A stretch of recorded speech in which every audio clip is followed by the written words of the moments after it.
Educational and/or serious games can be such a beneficial way to teach and learn in the classroom. Many students and educators alike have been learning and teaching the same ways for years, those being lectures, PowerPoint presentations, and readings. Sure, they get the job done for some, but many people prefer hands-on learning and know that they learn much better this way. A good way to have hands-on learning in the classroom is educational and serious games.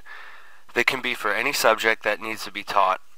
Also, since the games are interactive, the students and teachers can learn at the exact same time, creating a great learning space for everyone. The two games I have chosen for this project is Fantastic Contraption and Wallace and Gromit Sprocket Rocket.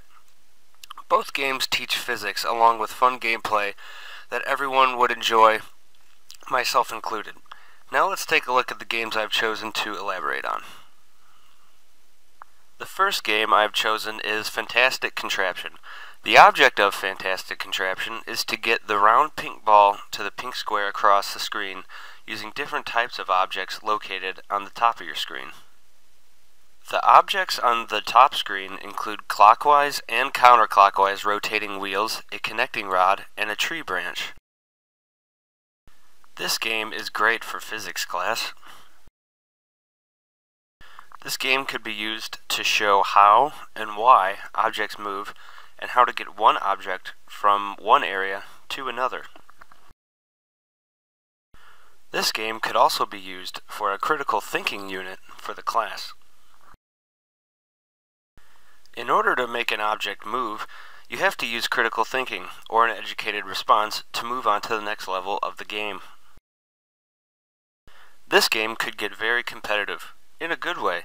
Students are naturally going to want to best their peers, just like in any video game. A teacher or professor could make a competition out of the game in class. For example, whoever finishes a certain amount of levels first gets extra credit or something along those lines, in return having the students learn about physics without them realizing it, and that is the end goal. This game could be used at any education level. However, I feel it would be most used for children in middle school or early teenagers. The next game I'd like to show you is Wallace and Gromit Sprocket Rocket. Now, the object of this game is a little different, but still similar. So in order to beat this game, you have to pass all the levels while collecting cogs on each level. You are in a tiny rocket ship collecting these, and you have to move objects around on each level to pass them.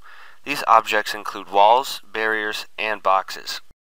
The physics aspect to this game is very obvious. In order to collect the cogs and move to the next level, you have to know and figure out how to move the walls in order to move on.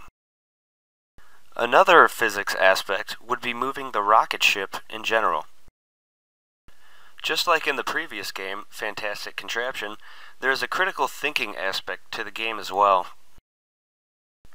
The player has to use common sense and educated guessing in order to figure out the clues on how to move the walls and the objects.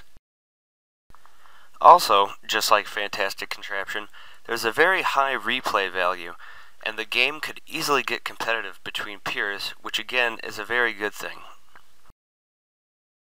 This game could definitely be used at any education level.